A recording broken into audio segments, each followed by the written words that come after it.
நல்ல புது ட்ரெஸ், மல்லிகைப்பூ வாசம், செண்டு வாசம். ஆம்பளையாக இருந்தால் செண்டு வாசம், பெண்களாக இருந்தால் மல்லிகைப்பூ வாசம்.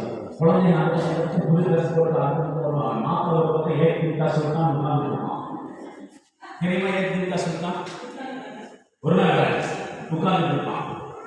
ஒரு பக்கம் பொண்ணு நல்லா ட்ரெஸ் பண்ணி உட்காந்துருப்பான். அண்ணாவும் இந்த அட்மாஸ்பியர் எல்லாம் பார்த்தாக்க ஏதோ ஒரு மயக்கமான ஒரு சூழ்நிலை கிடையாது. ஒரு பக்கம் பிரியாணி வாசம் எல்லாம் கலந்து கட்டி அந்த மண்டபத்துக்குள்ள ஒரு மாதிரியான அட்மாஸ்பியர் கிரியேட் ஆகும். அதை பார்க்கக்கூடிய கல்யாணமாகாத பையன், கல்யாணமாகாத பொண்ணு, இப்படித்தானே எனக்கு செஞ்சு வைப்பாங்க, இப்படித்தானே எனக்கு செஞ்சு வைப்பாங்கன்னு ஆசைப்படுவாங்க. யாரு?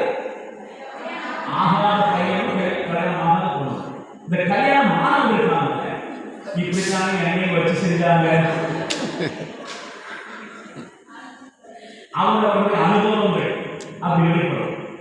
அப்படி எத்தனை பேருக்கு கணவன் மாதிரி நேமத்து, எத்தனை பேருக்கு மனைவிமார் நிலவுக்குன்றது இப்ப சொல்லிடலாம். வீட்டுக்கு போய் பார்த்தாங்க அந்த அர்த்தத்தை கேட்கிறாரு.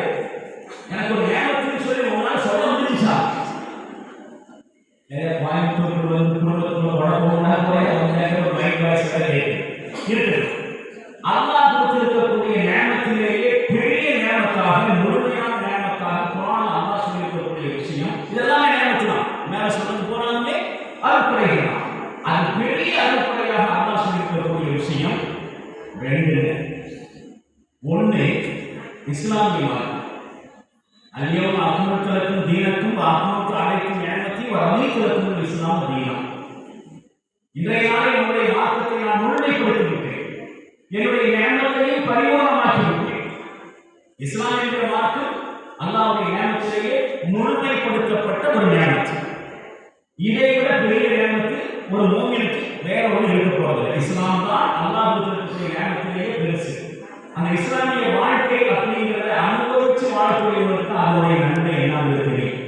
பேருக்கு வாழ்ந்து கொண்டிருக்கக்கூடியவர்களால் இஸ்லாம் ஒரு நன்மை, ஒரு நியமத்தை புரிஞ்சிக்க முடியாது. சரியா சொன்னா அது ஒரு சோதனையாக தான் பார்க்கணும். இஸ்லாத்தை அனுபவிச்சு வாழக்கூடியவர்கள் அது தனியா ஒரு முறையாக இஸ்லாத்தை எப்படி அனுபவிச்சு வாழ்வது அப்படிங்கிறது ஒரு தனி கலை. அது ஒரு பெரிய அற்புதமான அனுபவம், அது தனி விஷயம். இன்னொரு நியமத்தை அல்லாஹ் சொல்லக்கூடிய விஷயம் அது சூரத்தின் யூனுஸ்ல வருது. அது நீங்க தான் போய் தொழாக எடுக்கணும். எல்லாத்தையும் நானே ஸ்கூல் பண்ண முடியாது, உங்களுடைய பங்களிப்பும் இருக்கணும். அதனால சூரத் யூனுஸ்ல போய் பாருங்க. திருக்குர்ஆன் ஷரீஃப் ஒரு நியமத்.